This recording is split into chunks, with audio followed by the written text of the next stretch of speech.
Perfectionism is sabotaging you. It's sabotaging your goals. It's sabotaging your happiness, and you need to break free of it. In this video, I'm going to tell you how I did it because I used to struggle with perfectionism really badly. I would procrastinate on what I want because I was afraid of not doing things perfectly the first time. I would get stuck in this analysis paralysis. I would overplan and try to be perfectly strategic about how I would execute things, but then that meant I never actually started. But if I did manage to start something, I would get stuck in a rigid and unrealistic routine that would lead me to burnout, and then I would give up after a few days or weeks. And that is not how you achieve your goals. You achieve your goals through imperfect consistency. Perfectionism was preventing me from being happy. It was keeping me stuck because I was being so incredibly hard on myself, and I also wasn't achieving the things I set out to achieve. I wasn't keeping my word to myself. For what? Some arbitrary idea of what is good enough? Ultimately, what I realized that it was a crutch to try to protect my sense of self and well-being. My perfectionism was trying to hide low self-esteem. It was trying to bolster up a poor self-image. I had this idea that I was not good enough, that I had to execute everything perfectly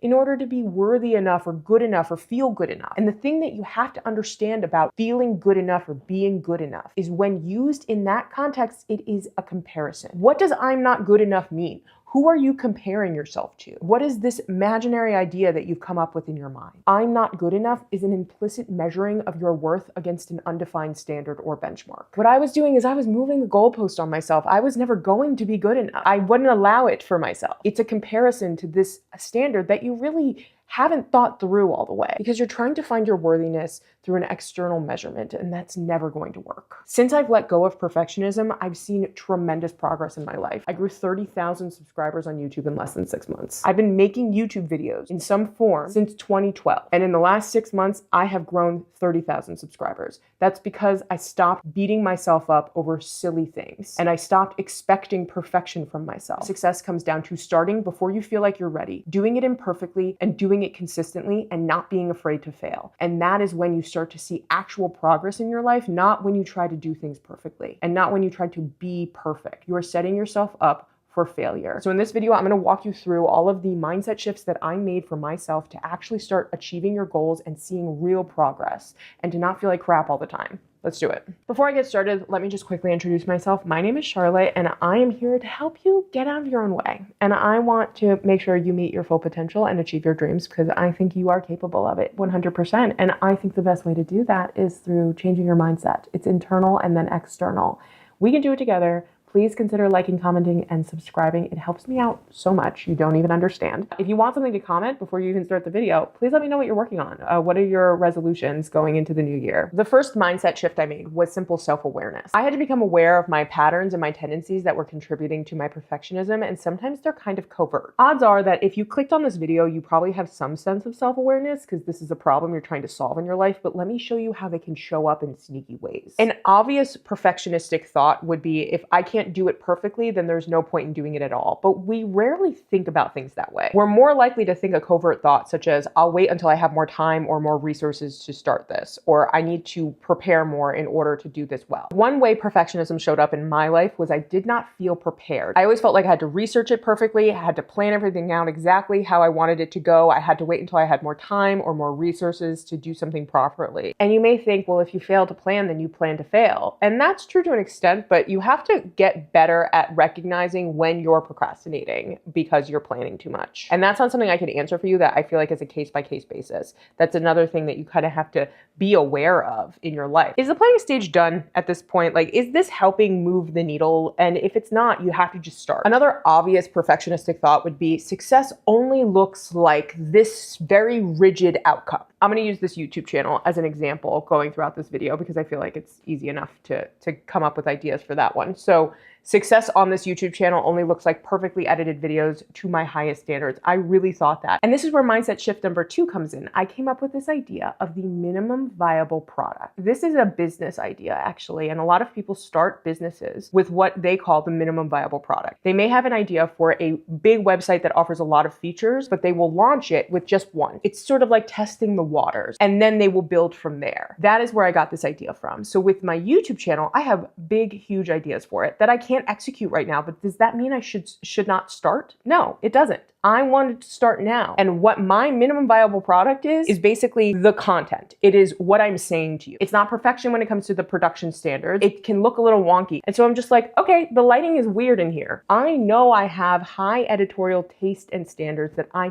can execute. I have that information, but it doesn't mean it has to be at that caliber for people to get value from this video. Just like right now, I'm at my mom's house right now. I had surgery on my foot. I'm gonna be here for a while. My videos are not gonna look the right way to me. I have all of the lights off in this house because they're all warm and they make the footage look orange, and I didn't want that. And I'm doing everything with one leg on a scooter. It's not going to be to the same standards that I want it to be. And I kind of have a halo effect on me right now, but I think that this video and what I'm saying will give people value. And so I'm going to do my best when it comes to writing it, and then we'll let the production fall where it may. That minimum viable product has done wonders for me. So what you want to do is come up with a minimum viable product for every single thing that you create or what you're working on towards your goal. Maybe you have a goal of exercising more regularly and you think, I'm going to lift weights 3 days a week. I'm going to run 2 days a week. That is the perfectionistic standard that you've set for yourself. But oh wait, your period just came. Oh no. What is the minimum viable product or minimum viable output, I guess in this case, that you would do on your period? Maybe you're going to go for a walk when you can on your third day, because I know the first 2 days are hell for me and I just want to sleep more. Maybe recovery is what you prioritize during your period. You are a human being. You are not going to be able to execute things the exact same way every single time. When you can put in a little more effort, you will. And when you can't, you will do your minimum viable product. And I talked about feeling good enough in the beginning of this video, and I kind of flipped it on its head. And now my output is good enough. It's not me that's failing here. That's good enough. That counts.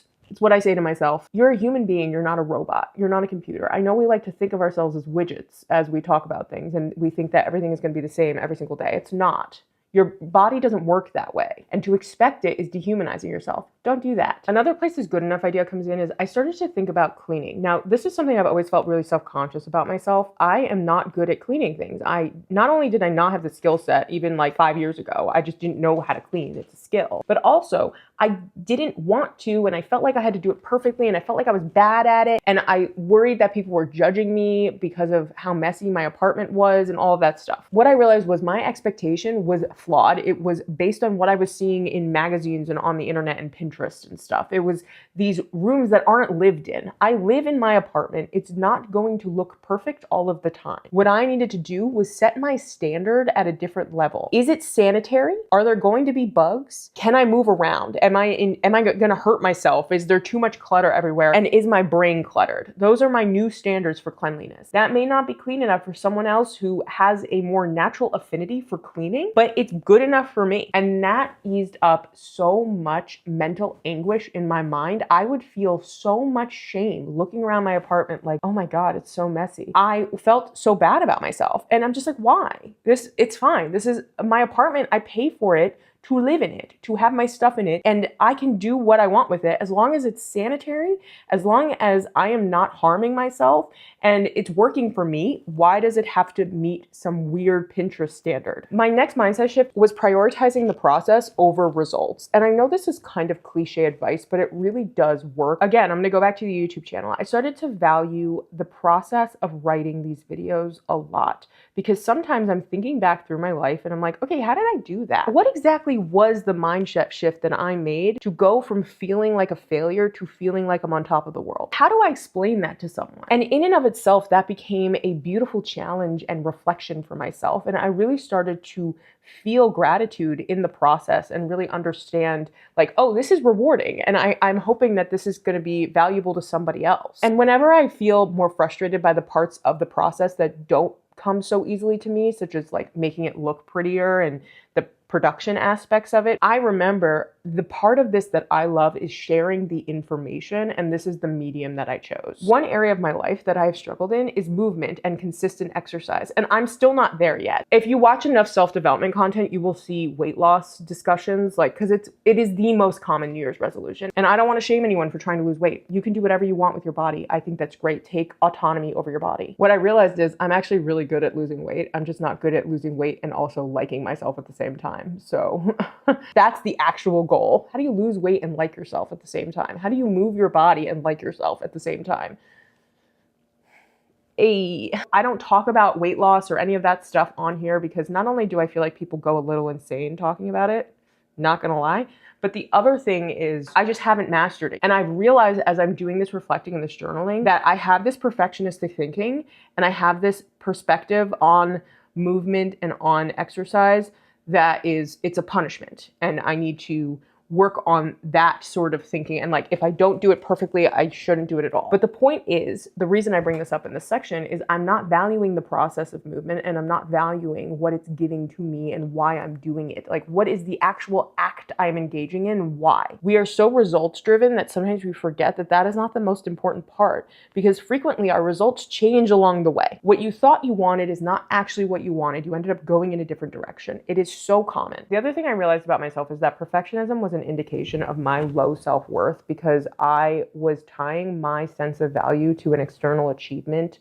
or to flawless execution or the approval of others. And this is where the law of detachment actually comes in. You have to detach your worth from the result. I had someone in my comment section asking how the law of detachment worked when it comes to manifesting good grades. And like, you still want to study and get good grades, but like, how do I detach from the grade? And the reason you are so caught up in needing the good grade is because you have attached your worth to that grade. You should still work hard. You should try to achieve the best grade you can because you deserve all of the good things that come from the good grade, such as getting into college or going to grad school or getting the job in the field you want or having more opportunities available to you. There are a bunch of reasons to want good grades, but your grades are not a reflection of your intelligence. Your grades are not a reflection of your worth as a human being. Your grades are simply how well you completed the work according to your instructor's standards. It's not even a reflection of whether you know the material. There are plenty of people who got an A in calculus in high school and can't do it now. Perfectionism doesn't just reflect low self-worth, it actually reinforces it because you are constantly striving for an unattainable standard that creates an endless loop. It might look something like this. You set an impossible standard for yourself, then you inevitably fall short of that standard, and then you feel like you're a failure and that you're unworthy of having good things and actually succeeding. And then you set a higher standard for yourself to compensate, and you begin the cycle all over again. And you have to break free of that cycle by recognizing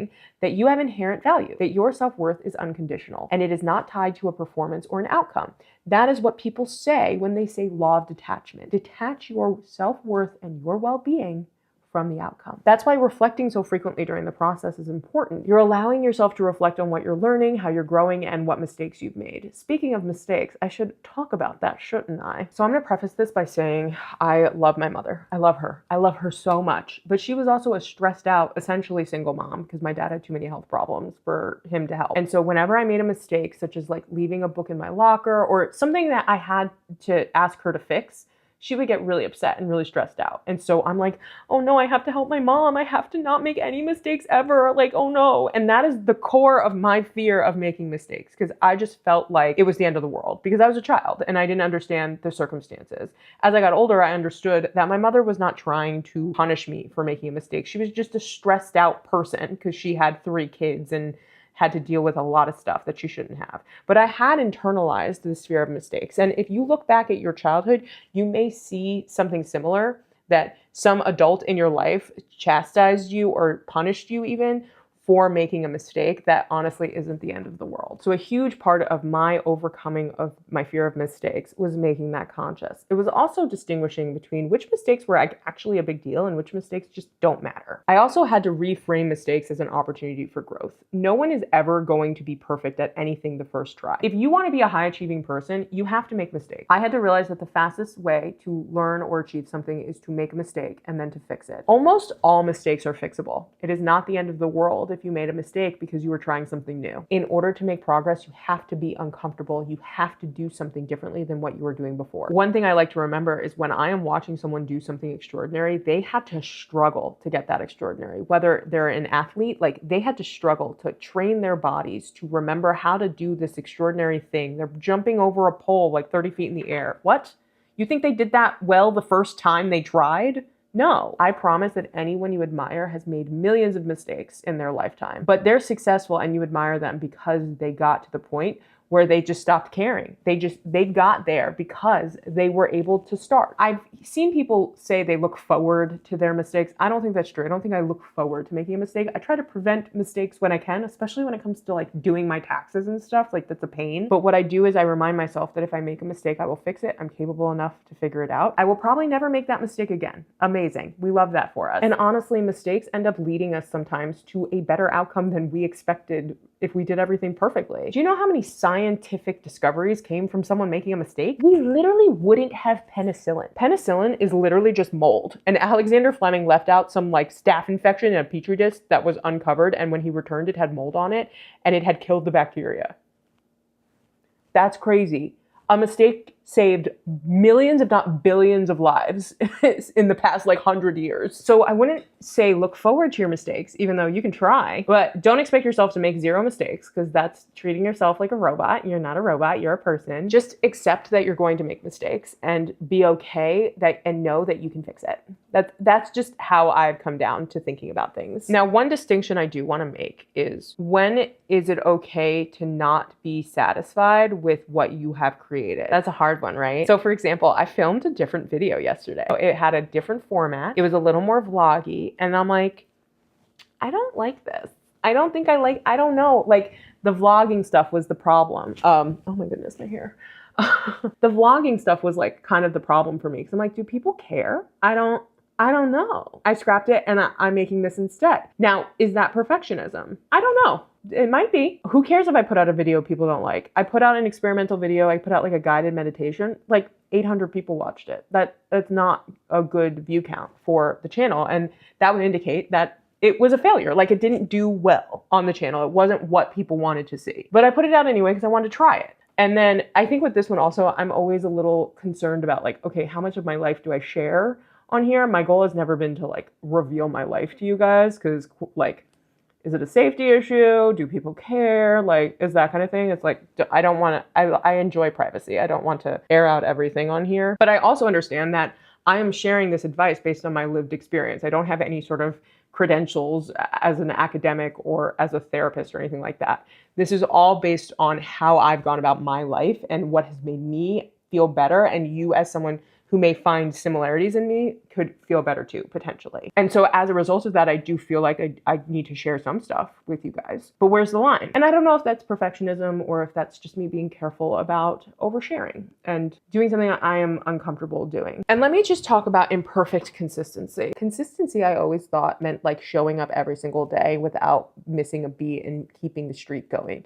That's not true. It means if you set out to do something Monday, Wednesday, and Friday, and you skip Wednesday, you still show up on Friday. It doesn't really matter if you skip Wednesday. It's inconsequential. Wednesday's the past. Today is Friday. Let's do it. It's ironic because I post on Wednesdays. The other thing I realized is that you're never actually starting from 0. If you start and then stop, you're going to have skills that you did not have if you never started in the first place once you restart everything. Let's say you want to start a YouTube channel. You start something, you start to learn the skill, you start to film videos, you figure out how your phone works and all that stuff. Like you start the channel. You have created new skills for yourself. You have learned something that you did not know how to do in the past. And then for whatever reason, life gets in the way. You stop making videos. You stop thinking about it all the time. You stop prioritizing this goal that you had. And then you decide one day that you want to pick it up again. Picking it up is you being consistent. It's imperfect consistency. You have to just get back on the horse. You're never starting from 0 if you decide to get back on the horse, to upload that video, to go back to the gym, to start reading again, whatever it is that you want to do. If you start it and then you stop and then you start again, you're not starting from 0. And having that perspective really helped me because it felt so daunting to start again when in reality, it wasn't actually as hard as starting the first time. The first time I had more maybe intrinsic motivation because I was really enamored by the goal. And then picking it up again, what you have to do is you have to just get rid of that shame. You have to push it aside. One of the best things I did for myself when it comes to breaking free of perfectionism was harnessing self-compassion. And if you feel like you need more of a primer on that, you can check out this video right here where I talk all about how to become more compassionate and why it's important. And if you got value from this video, please consider liking, commenting, and subscribing. It helps me out so much. I really appreciate you being here, and I will see you in the next one. Thank you so much. Bye.